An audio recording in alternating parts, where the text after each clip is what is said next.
Ito ang buko o mura na talagang gustuhin at paborito ng marami. At kahit pa nga ikaw ay taga-probinsya ng Quezon, nasanay ka na sa dami ng niyog at mga niyugan, talagang pananabikan mo pa rin ang mura na ito or buko, na kung saan ay maraming ginagawa dito katulad ng buko juice at buko shake. At ngayon nga ay kukunin natin ang tubig or sabaw ng buko na ito. At ito nga yung gagawin nating buko juice na talaga namang gustong-gusto ng marami. At hindi naman talaga lingid sa ating kaalaman na ang buko ay napakaraming health benefits sa ating katawan. Ang sarap pakinggan nung tunog ng tubig habang isinasalin ko siya dun sa pitchel. Napakalinaw at tiyak nating ito'y napakalinis. Dalawang buo lang yung gagawin kong buko juice at kasama na rin yung laman ng buko na ito. At syempre, titimplahan ko din ito ng kunting asukal at kunting gatas. Ang buko juice ay isa talaga sa pinakamasarap lalo na kapag ito ay ginagawang buko salad sa anumang handaan. At kapag summer naman, makikita mo rin ito sa mga beach na talagang espesyal ang dating nito. May iba't ibang paraan sila ng paghahanda kung paano ito isi-serve sa mga tao at talaga namang napaka-espesyal nito at pananabikan mo lagi. Katulad nga ng nakita nyong proseso na ginawa ko, kinuha ko muna yung kanyang sabaw bago ko siya biakin. Yun ang isa sa paraan ng pagkuha ng sabaw o tubig ng buko or mura. At ngayon ay kakayurin na natin, kukunin na natin yung laman para ma-mix natin dun sa tubig ng buko. Itong pangkayod ng buko salad ang ginamit ko sa halip na kutsara sapagkat buko juice naman yung aking gagawin. At ito nga, matapos ko nang makuha yung mga laman ay ilalagay ko na siya sa pitchel kung saan ay nandun din yung sabaw or tubig ng buko or mura. At talaga namang sa itsura pa lang nito ay napakasarap na. Ito yung mga pagkakataon at pagkain na talagang nagpapaalala sa akin ng aking kabataan at dun sa aming niyugan habang kasama ko ang aking ama. Talaga namang napakasayang alalahanin ng mga panahon na yon.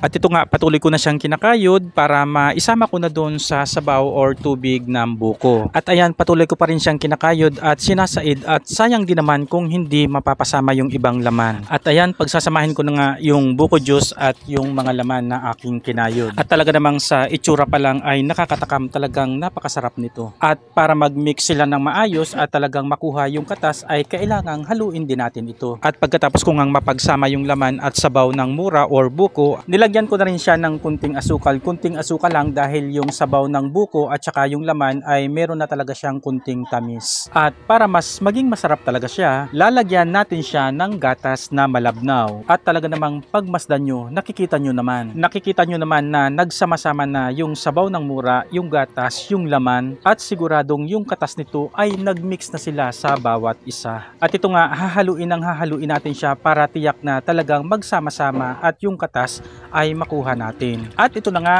titikman na natin ang buko juice ng probinsya ng Quezon. Ang sarap pakinggan ng tunog ng buko juice habang isinasalin siya dun sa baso. At ito na nga, tinikman ko na siya, panalo sa lasa.